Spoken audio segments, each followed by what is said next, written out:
বাংলার সান্ধ্য অধিবেশন প্রবাহতে আপনাদের স্বাগত। আজ আপনাদের সাথে লন্ডন স্টুডিও থেকে আছি মানসী বড়ুয়া। জানিয়ে দেব সর্বশেষ আপডেট বাংলা সংবাদ। শুরুতেই শিরোনাম।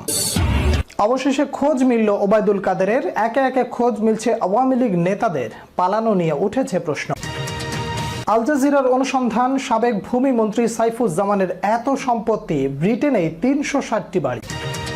ফিনান্সিয়াল টাইমসের রিপোর্ট, মেয়ের সঙ্গে দিল্লিতে থাকছেন শেখ হাসিনা, ঘুরতে দেখা গেছে পার্কে। হাসিনার ঘনিষ্ঠ এসবির সাবেক প্রধান মনিরুল ইসলামের অবৈধ কুকর্মের চাঞ্চল্যকর তথ্য ফাঁস। দর্শক, এতক্ষণ শুনছিলেন সংবাদ শিরোনাম, এবারে বিস্তারিত। দেশ থেকে পালিয়ে ভারতে আশ্রয় নেওয়া শেখ হাসিনা তার মেয়ে পুতুলের সাথে পার্কে ঘুরছেন। হ্যাঁ দর্শক, শেখ হাসিনার অবস্থান নিয়ে এমনই সংবাদ প্রকাশ করেছে ব্রিটিশ সংবাদ মাধ্যম ফিনান্সিয়াল টাইমস, যেখানে তাকে তার দলবল নিয়ে দিল্লির অন্যতম অভিজাত পার্ক লোদি গার্ডেনেও ঘুরতে দেখা গেছে। কোন স্ট্যাটাসে মোদী সরকার হাসিনাকে ভারতে আশ্রয় দিয়েছেন, আর কতদিন থাকবেন ভারতে, বিস্তারিত প্রতিবেদন সহকর্মী জান্নাতের ডেস্ক রিপোর্টে। হাসিনা পালিয়ে যায় ৫ই আগস্ট। এরপর দেশ জুড়ে আওয়ামী লীগের শীর্ষ নেতাদের পালানোর হিড়িক পড়ে যায়। এসব নেতাদের মধ্যে অনেকে পালিয়েছেন, আবার কেউ কেউ এখনও পালানোর চেষ্টা করছেন। তবে তাদের মধ্যে বেশ কয়েকজন শীর্ষ নেতা পালাতে গিয়ে ধরাও পড়েছেন। সম্প্রতি বিষয়টি নিয়ে দেশটির একটি পত্রিকা প্রতিবেদন করে, আর এরপরই ফেসবুক সহ সামাজিক যোগাযোগ মাধ্যমে নেটিজেনদের প্রশ্নের ঝড় কিভাবে গণহত্যার সাথে জড়িত এসব নেতারা পালালেন। গত সপ্তাহে সাবেক স্বরাষ্ট্রমন্ত্রী আসাদুজ্জামান খান, সাবেক বস্ত্র পাটমন্ত্রী জাহাঙ্গীর কবির নানক, আওয়ামী লীগের যুগ্ম সাধারণ সম্পাদক সাবেক সংসদ সদস্য আফম বাহাউদ্দিন নাসিম সীমান্ত পাড়ি দিয়েছেন। এর আগে দেশ ত্যাগ করেছেন সাবেক পররাষ্ট্রমন্ত্রী হাসান মাহমুদ, সাবেক শিক্ষামন্ত্রী মহিবুল হাসান চৌধুরী নওফেল, সাবেক তথ্য প্রতিমন্ত্রী মোহাম্মদ আলী আরাফাত, আলোচিত আওয়ামী লীগ নেতা নারায়ণগঞ্জের সংসদ সদস্য শামীম ওসমান সহ অনেকেই। ওবায়দুল কাদের এখন দুবাইতে আছেন বলে জানা গেছে। শেখ হাসিনার নিকট আত্মীয় ও সাবেক সংসদ সদস্যদের মধ্যে শেখ ফজলুল করিম সেলিম, শেখ হেলাল উদ্দিন এখনও দেশ ছেড়ে পালানোর সুযোগ পাননি। তবে ডিএসসিসির সাবেক মেয়র শেখ ফজলেনুর তাপস ৩ আগস্ট রাতে পরিবারসহ দেশ ছাড়েন। মনিরুল ইসলাম পুলিশের স্পেশাল ব্রাঞ্চ এসবির সাবেক প্রধান। এক সময়ের প্রবল প্রতাপশালী এই অতিরিক্ত আইজিপির অনিয়মের শেষ নেই। ডিএমপির যুগ্ম কমিশনার থেকে এসবি প্রধান গত ১০ বছরের নাটকীয় উত্থান। অল্প সময়ে বিপুল সম্পদের মালিক হয়েছেন। ক্রসফায়ারের হুমকি তুলে দিয়ে ডিবি নিয়ে নির্যাতন, বিঘায় বিঘায় জমি দখল, বাড়ি দখল, ব্যবসায়ীদের জিম্মি করে কোটি কোটি টাকা আদায়, মামলা বাণিজ্য, জঙ্গি নাটক সাজিয়ে মালিককে গ্রেপ্তার করে এনজিও ছিনতাই, শ্যালককে দিয়ে পিডব্লিউডির টেন্ডারবাজি, এমন কোনো কাজ নেই যা করেনি এই মনিরুল। জঙ্গি দমনে কাজ করা এই মনিরুল নিজেই জঙ্গিবাদে অর্থদাতা হিসেবে পৃথিবী জুড়ে নিষিদ্ধ 2টি এনজিও পরিচালনায় জড়িত ছিলেন।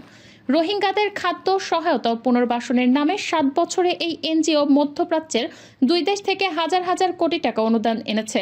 নানা অনিয়ম দুর্নীতিতে জড়ানো এই পুলিশ কর্মকর্তা শেখ হাসিনা সরকার পতনের পরে গা ঢাকা দিয়েছেন। ছাত্র জনতার তুমুল বিক্ষোভের মুখে গত 5 আগস্ট প্রধানমন্ত্রীর পদ থেকে ক্ষমতাচ্যুত শেখ হাসিনা ভারত পালাতে বাধ্য হন। এরপর থেকে ভারতেই অবস্থান করছেন সাবেক এই প্রধানমন্ত্রী।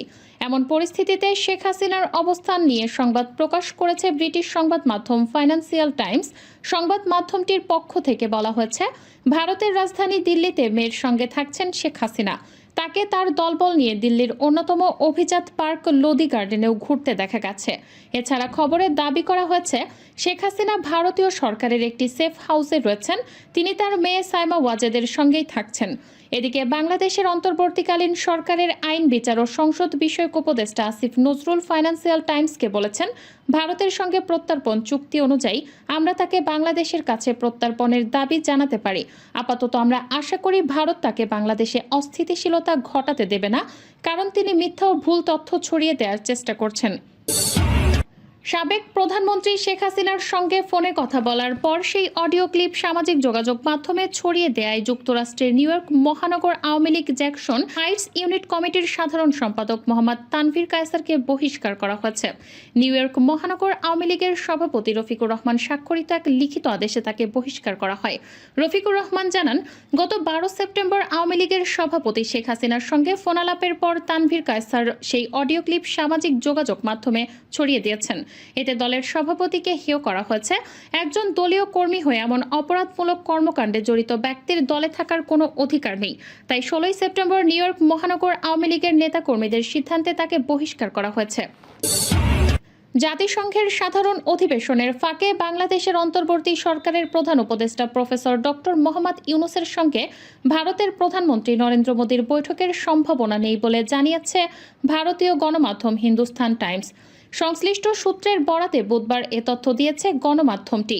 এতে বলা হয়, এ মাসের শুরুর দিকে জাতিসংঘের সাধারণ পরিষদের ফাঁকে একটি বৈঠকের আনুষ্ঠানিক অনুরোধ করেছিল বাংলাদেশ, যেখানে ডক্টর ইউনূস ও মোদি উভয়ই উপস্থিত থাকবেন। তবে এই আনুষ্ঠানিক বৈঠকটির সম্ভাবনা নেই। ঘনিষ্ঠ একটি সূত্র হিন্দুস্তান টাইমসকে তথ্য নিশ্চিত করেছে।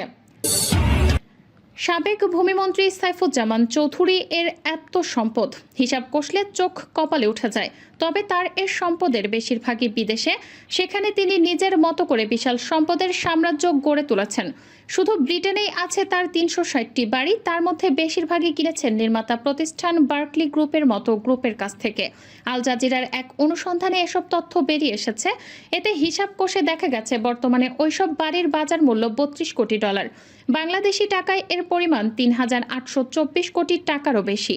এর বাইরে যুক্তরাষ্ট্র দুবাই আছে তার ভুরি ভুরি সম্পদ। বুধবার রাতে দ্য মিনিস্টার্স মিলিয়ন্স শিরোনামের অনুসন্ধানী প্রতিবেদনটি প্রকাশ করেছে আল জাজিরা। অনুসন্ধান করেছে আল জাজিরার অনুসন্ধানী দল আই ইউনিট। এতে বলা হয়েছে, সাবেক প্রধানমন্ত্রী শেখ হাসিনার সাবেক ভূমিমন্ত্রী সাইফুজ্জামান লন্ডনের বাইরে দুবাইয়ে 2020 সালের মধ্যে অন্তত 54টি সম্পদের মালিক হন। যুক্তরাষ্ট্রেও তার সম্পত্তি আছে। সেখানে তিনি 9টি বিলাসবহুল অ্যাপার্টমেন্ট কিনেছেন। এর মধ্যে 5টি ম্যানহাটন সহ নিউ ইয়র্কের প্রধান এলাকায় এবং 4টি নদীর ওপারে নিউ জার্সিতে। অথচ নিজের নির্বাচনী হলফনামা ও ট্যাক্স ফাইলে এসব সম্পদের কথা গোপন করেছেন তিনি। আল জাজিরা অনুসন্ধান বলছে, লন্ডনে সাইফুজ্জামান চৌধুরীর হয়ে সব সম্পদ দেখাশোনা করেন চট্টগ্রামের রিপন মাহমুদ। সাইফুজ্জামান সিঙ্গাপুরের ব্যাংক ডিবিএস থেকে ঋণ নিয়েছেন। ওই ব্যাংকের কর্মী রাহুল মার্টের বর্ণনায়ও সাইফুজ্জামানের সম্পদের বর্ণনা উঠে এসেছে। কিভাবে তিনি বিদেশে এত সম্পদ করেছেন সেই ধারণাও পাওয়া গেছে। এছাড়া সাইফুজ্জামান চৌধুরীর বর্ণনায়ও তার সম্পদ ও ব্যক্তিগত জীবন সম্পর্কে ধারণা পাওয়া গেছে। শেখ হাসিনা দেশের বাইরে তার ব্যবসার কথা জানতেন উল্লেখ করে সাইফুজ্জামান আল জাজিরার অনুসন্ধানী দলকে বলেছেন, আমার এখানে ব্যবসা আছে সেটা তিনি জানতেন। প্রতিবেদনে বলা হয়, সাইফুজ্জামান ছিলেন সাবেক প্রধানমন্ত্রী শেখ হাসিনার খুবই কাছের বিশ্বস্ত। তিনি 2014 সালে সংসদ সদস্য প্রতিমন্ত্রী হন। 2019 সালে শেখ হাসিনা তাকে পদোন্নতি দিয়ে ভূমিমন্ত্রী করেন।